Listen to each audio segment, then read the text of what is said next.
So today I thought I'd talk a little bit about growing fruit and veg early. And I'm not really renowned for early crops because I don't grow them for the sake of it. I grow them because that's what we want to eat, because we're self-sufficient and we're at the point where we're really looking forward to beans, or really looking forward to squash, or we're looking forward to strawberries or something like that. So things that we don't generally buy in the shops at all, and we just wait. So beans, for example, we harvest our last beans in October. We don't harvest our first beans until May. That's a fairly long time to be without beans, and we kind of gorge on them all the way through the summer, and then we're absolutely fed up with them and don't want to see another bean until probably April time, and then we're kind of, I could do with some beans, and we have to wait a few weeks, but we get them in May. So we do grow them early, but it's really to ensure that we get the richest diet. We don't just do it for the challenge of growing something really early.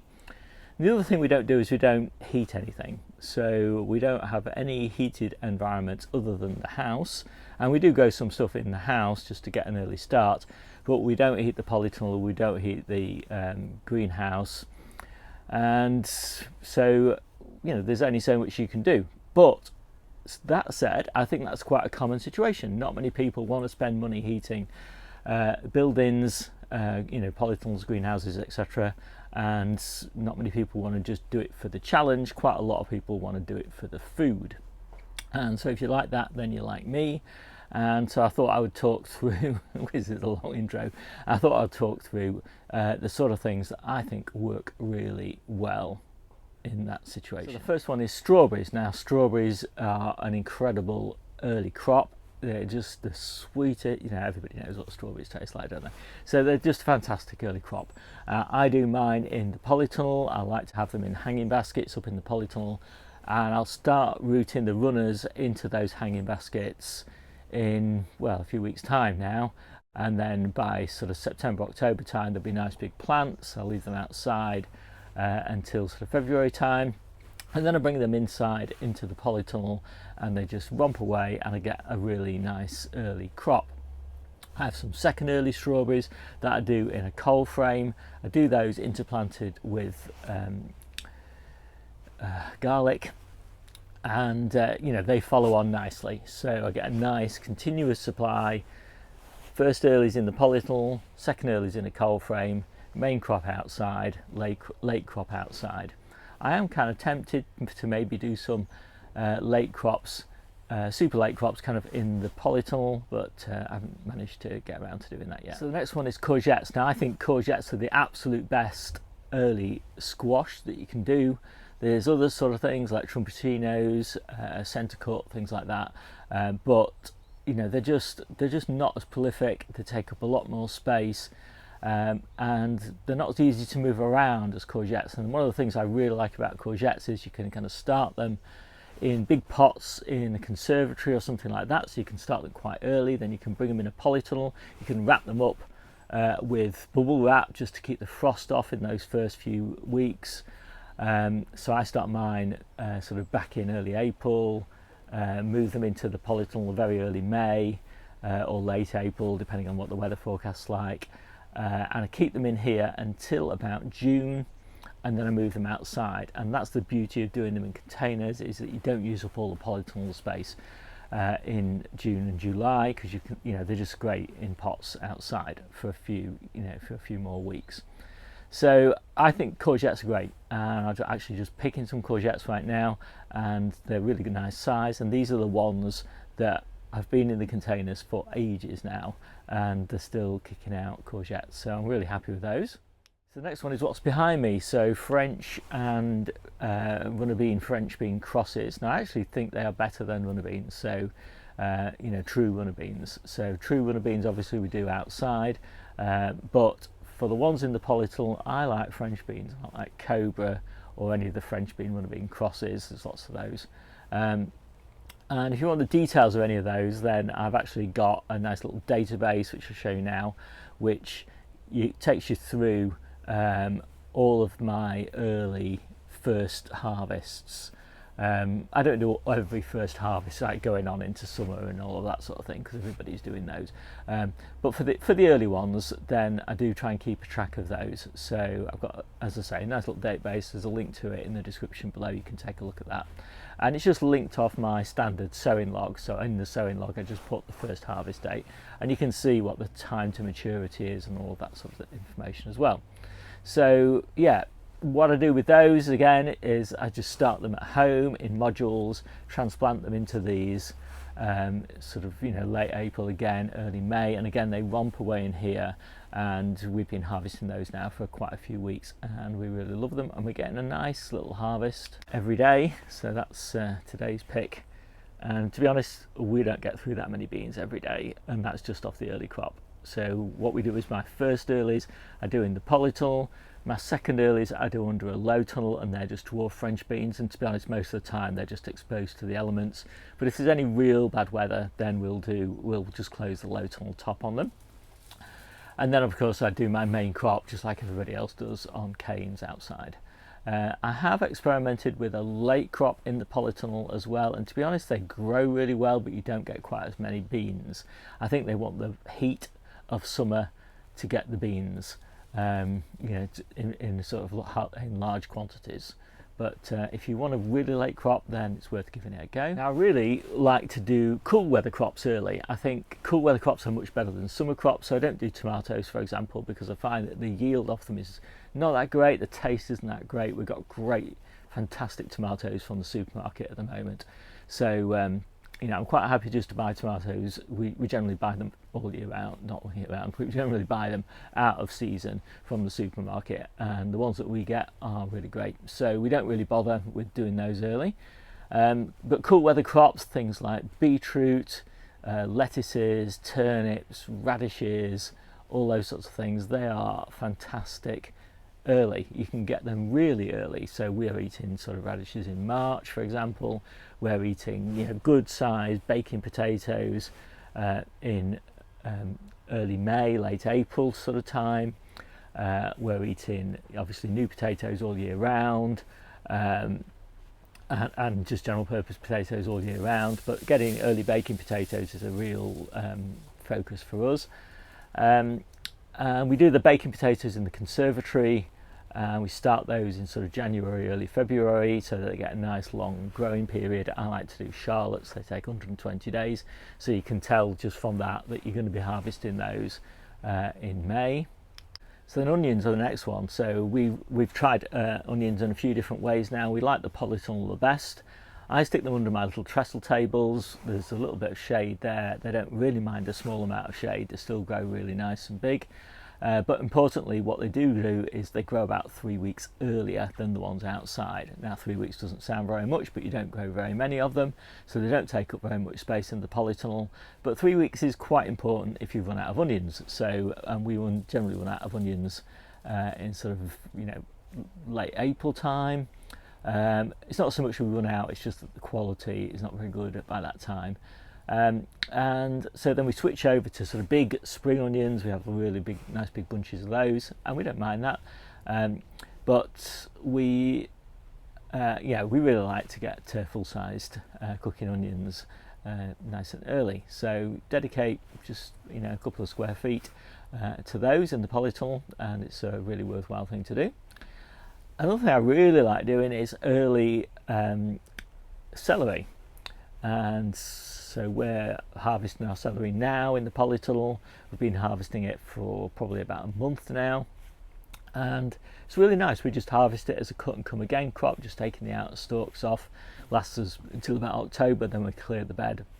You could in theory leave it in a little bit longer, but we just find that the health of the plants isn't that great after being harvested for such a long period of time, so we just clear those and freeze the rest. And I'm toying with doing some celery over winter as well.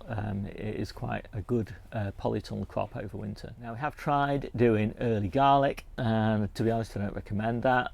We don't get it that early.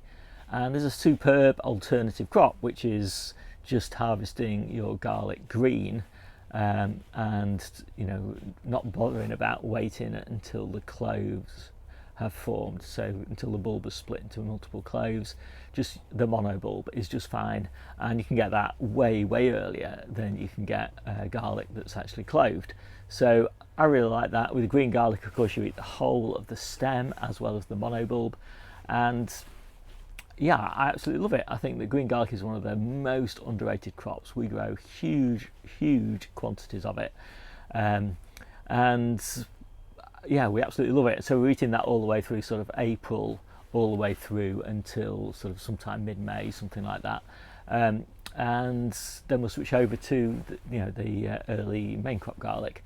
Nothing special about green garlic. All you do is you just plant it much more densely, so maybe 2, maybe 3 times as dense. I generally do most of mine actually in my potato tubs and my tomato tubs, the ones I have outside at home. I just take 1 clove and split that and spread that over the tub. These are sort of 30-litre tubs, something like that, and you get a fantastic yield, a really big, nice big bunch of garlic from each one of those cloves, so each one of those bulbs.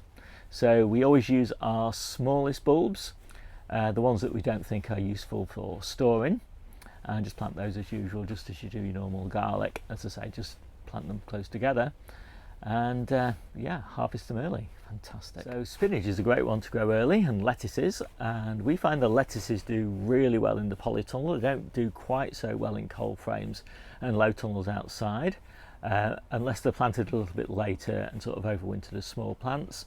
But spinach is fantastic because it actually seems to do better in the cold frames outside. So we've got lots of cold frames for nice early crops, and what we do with that is we start the spinach in September, and we plant it out in October, and then we harvest it from November all the way through until sort of March, April time. But what we also like to do is we plant it with reasonable spacing, which is exactly what it wants in winter because it needs a space. There's not many nutrients available in the soil, there's not much light available, so give it a bit of space, but then that means there's lots of nice big spaces in the gaps. So in those gaps we'll plant radishes, we'll plant turnips, and we'll plant things like spring cabbages and calabrese and all of those sorts of things. And then as those grow on, sometimes we'll just, and beetroot of course, sometimes we'll harvest all of the spinach and just leave the beetroot or the calabrese or the cabbage or whatever to grow on later on in the season, or we'll harvest the radish and just leave the spinach to carry on growing. So we're just doing this really quick interplant. I really like that. I think spinach is just the most fantastic early crop. It does so much better in cold frames than it does under fleece though, or just left outside. So if it's left outside you might get 1 or 2 crops or something like that over winter. If you've got fleece you might get 3 or 4 crops over winter. We get 20 crops over winter and into early spring before it goes to seed. So it's really prolific under polythene. And of course, being in a cold frame, it's also quite cool. Likes it, this sort of combination of nice, lots of sunshine during the day, and fairly cool at night, not freezing all the time of course, but it will stand quite a few frosts and keep on growing reasonably fast. Another one of my favourite polytunnel crops is parsley. It does amazingly well in a polytunnel. Now parsley is pretty hardy, it'll do okay outside, but you'll get a few little sprigs of harvest off it. If you grow it in a polytunnel you get the most luscious, like heads, huge lush heads of parsley. Absolutely fantastic, so much better than anything that you can do outside. Carrots. So carrots are another fantastic one for us. We really recommend doing carrots. We do them 2 ways. So the first one is in November time. We'll sow a few of our polytunnel containers, so things that had late tomatoes in them, for example. So we finish those in October, sometime in October. So by November we've got quite a few containers. So we'll take the main root ball out of those, put some more compost in, recondition it with a bit of bloodfish and bone meal, give it a good water, and then just plant the carrots, and you will get tiny little carrots in November. We like the variety Marion for those, and they'll stay tiny. They basically do no growing at all until sort of mid-February time. Then they'll start to grow. By March they're growing quite strongly, by April they're really growing well. And so by doing that you get them about a month earlier than you would if you started them in February. And it means you can grow, as I say, a variety like Marion, which is a much bigger, better storing carrot than something that you might do in February, like Amsterdam Forcing, which is a much thinner thing, doesn't store quite as well. And by store, what I mean is just hold in the ground for a month or something until you're ready to harvest it. So yeah, I think carrots are fantastic, but we also do early ones. And so there's plenty of early varieties, as I said. Amsterdam Forcing is a good one, early Nance, things like that. And so we do those in February and March and April. But what you have to bear in mind is they're really quite slow. So if you start them in February, they really won't put on very much growth by March. So if you then start another batch in March, thinking you've got a month's supply sown in February, then the ones you sow in March actually probably will only be a week behind the ones that you sowed in February. So then if you sow some more in April, you'll find that the ones you sow in April will grow really, really fast. And so you probably only find that they're about 2 weeks behind the ones that you sowed in March. So by the time you come to harvest them in June, all of them have start to come together. And so, you know, it's really, you have to get your timings right. Now, I admit, I know this because I've got my timings wrong this year, and I've got loads and loads of carrots that all need eating all at the same time. So I do recommend that you realise that things don't grow at predictable rates. So if you generally think of carrots, for example, taking 90 days to maturity, that's just not what's going to happen if you start them in February and March and April. You're going to find the April ones take 90 days, but the March ones take longer than that, and so they all come together. I mentioned Calabrese already. I think it's a fantastic polytunnel, low tunnel, cold frame sort of crop. It's so welcome in April and May, and we are prepared to get our tomatoes a couple of weeks late in order to get a massive harvest of Calabrese out of the polytunnel. And I really like this kind of idea in the polytunnel, where you start off with something like lettuce, and then you interplant Calabrese and cauliflowers and things like that into gaps in the lettuce bed, and then you gradually harvest your lettuce, and then you leave your Calabrese and cauliflowers and things to grow on, and then you harvest those through May. And as you harvest those, you put tomatoes in, and so you end up with your tomatoes being about 2 weeks, maybe 3 weeks later than if you hadn't had that huge cauliflower Calabrese crop. But it's really, really worth it. And the nice thing about this is, of course, that you're not really losing out on things like lettuce and spinach, which you might have in your polytunnel over winter, because your outside beds, if you do it like me with cold frames and low tunnels, the lettuces and spinach and the like do fantastically well outside in sort of February, March and April time, under that cover, whereas the Calabrese do so much better in the polytunnel. So it's just by using your space to the optimum for different types of crops, you can really get, you know, a bumper crop of stuff in spring. Now you can also, of course, do purple sprouting broccoli. That's a classic spring crop, and it's a really nice complement to the Calabrese. You can get it a little bit earlier perhaps than the Calabrese, but the downside of purple sprouting broccoli is you're kind of planting it in July, so you're using, you know, really high value growing space all the way through July, all the way through until April. Whereas if you do the Calabrese thing, then you're only using space from February through until, you know, sometime in May, sort of mid-May. You do obviously have them in pots from sort of October time, but they don't take up very much space in your greenhouse or whatever, just in small pots. Whereas your purple sprouting broccoli is taking up main bed space, and a lot of bed space as well. And that's kind of the same with cauliflowers as well. Again, if you're doing winter and spring cauliflowers, they're taking up a lot of space that you could be using for higher value crops like spinach, for example, or lettuces or spring onions or something like that. all the way through that time. And of course you could have beans and courgettes and peas and all of that in beds in summer as well that you'll be using otherwise. Now we have quite a lot of space, so we do both, but I do recommend, if you haven't got space outside for all of that purple sprouting broccoli, but you have got space in a polytunnel for calabrese, it takes up space for a much shorter period of time. And of course you can eat the leaves as well. Just make sure that you try eating the leaves of your calabrese and your purple sprouting broccoli, because they are fantastic and they do definitely extend the harvest. Just end with cucumbers, because I've been talking for a long time now and it's almost stopped raining, so I can go outside and do a bit more work.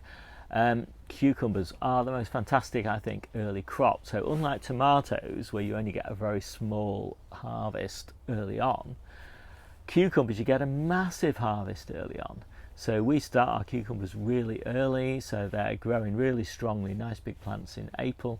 We start harvesting them in April. We have a massive harvest all the way through May. We're still harvesting them in June, but we do that by putting them in the conservatory. They don't take up much space. They look quite nice, and as I say, you just get a fantastic early harvest. They're just at their peak, really. They really love it. I think it's because they've got such big leaves that even in the lower light levels of April and May, they still thrive really well. And that's actually the case with the potatoes, the early potatoes that we do in the conservatory as well. They grow huge, absolutely huge. So they're sort of up as big as me, really. I'm not that big actually, 5'8", but they grow that high, so you have to put canes in to support them. But they look really nice. They're like a really luscious green house plant. But they're using all that leaf area because obviously the light levels are quite low in January, February, March. But they're enough. And I initially, when I tried that out, I thought, oh, with all that green growth, I'm going to get no tubers. But no, I got really good tubers, really good size, as I said, with nice big baking potato size. In May, which is a first for us. We've previously only got that in June, so we got them a full month earlier than we've ever had them before by starting them in the conservatory. Now that might not seem like it's worthwhile, but it is if you're self-sufficient in potatoes like we are, and so we're really looking forward to those really fresh tasting, really buttery baking potatoes in May. So there we go. My name's Steve. This is the Seaside Kitchen Garden and Allotment channel, and I'll see you soon. And I suppose, for people who haven't heard me go on about this endlessly now, I do have a little gardening ebook which I link to in the description below, and it's got lots of information about growing early and what's best and what's not best, and loads of information now about being self-sufficient and the pros and cons and the different approaches to self-sufficiency. How to approach it, sort of 8-step plan, loads and loads of information. So if you're interested in any of that, check out the description below. See you soon.